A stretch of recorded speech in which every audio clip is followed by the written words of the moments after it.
Geometry का ये बड़ा खास सवाल है भाई। आप करके देखो, मजा आएगा आपको। इस सवाल में पहले आपको कमेंट करके बताना है कि क्या आंसर आ रहा है। इसके बाद एक थ्योरम होती है, वो थ्योरम हम समझेंगे और उसके बाद ये सवाल बड़ा आसान लगेगा। कह रहा है कि आर एक वृत्त के बाहर एक बिंदु है और यह इसके केंद्र से 18 सेंटीमीटर दूर है। यदि आर से खींची गई छेदक रेखा को वृत्त के बिंदुओं ए और बी पर इस प्रकार प्रतिच्छेदित करते हैं कि आर ए बराबर 7 सेंटीमीटर और ए बी बराबर 5 सेंटीमीटर है, तो वृत्त की त्रिज्या क्या है, ये आपसे पूछा गया है। एक्चुअल में यहाँ हमें एक वृत्त बनाना पड़ेगा, तो वृत्त हम बना लेते हैं और आप इंग्लिश में पढ़िए तब तक। ये एक वृत्त है, कह रहा है कि आर बाहर कोई एक पॉइंट है, तो आर बाहर मान लो इस जगह पे पॉइंट है एक, और ये इसके केंद्र से 18 सेंटीमीटर दूर है। तो ये इसके केंद्र से 18 सेंटीमीटर दूर है, मतलब यहाँ से और यहाँ तक की जो डिस्टेंस है वो आपको दी हुई है 18 सेंटीमीटर। 18 सेंटीमीटर इधर की डिस्टेंस दी हुई है।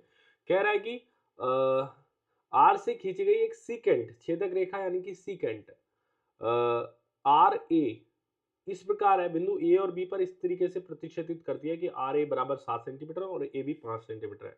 तो आप यहां से एक सेकेंड खींच दो इधर से और एक सेकेंड खींच दो। अरे थोड़ी छोटी सेकेंड रह गई है, कोई ना, इसको ठीक कर लेंगे। यहां तक ये सेकेंड हमने खींच दिया है, ठीक है, ये आ गया है इधर।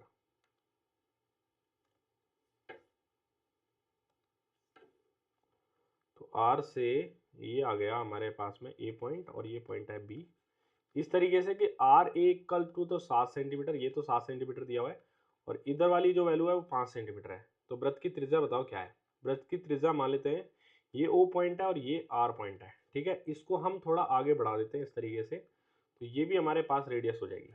एक चीज ध्यान रखना, एक हमारे पास में थ्योरम होती है ऐसे, जब दो पॉइंट किसी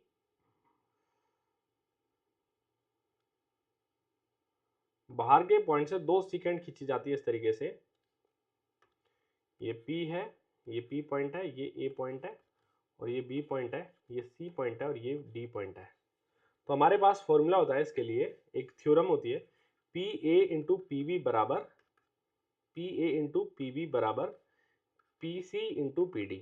ये हमारे पास में थ्योरम चलती है, यानी कि PA मतलब यहाँ से लेकर इस पॉइंट से लेकर यहाँ तक की डिस्टेंस और इस पॉइंट से लेकर यहाँ तक की जो डिस्टेंस है, इनका प्रोडक्ट इस पॉइंट से यहाँ तक की डिस्टेंस और इस पॉइंट से यहाँ तक की डिस्टेंस के इक्वल होता है।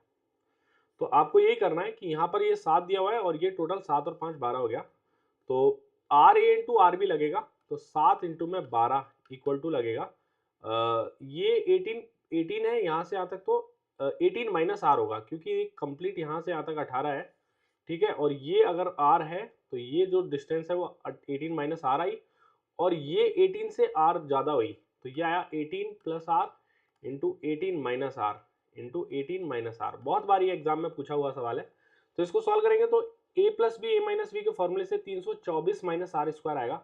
यहाँ लिख देता हूँ 324 माइनस आर स्क्वायर की वैल्यू आ रही है 84 के इक्वल।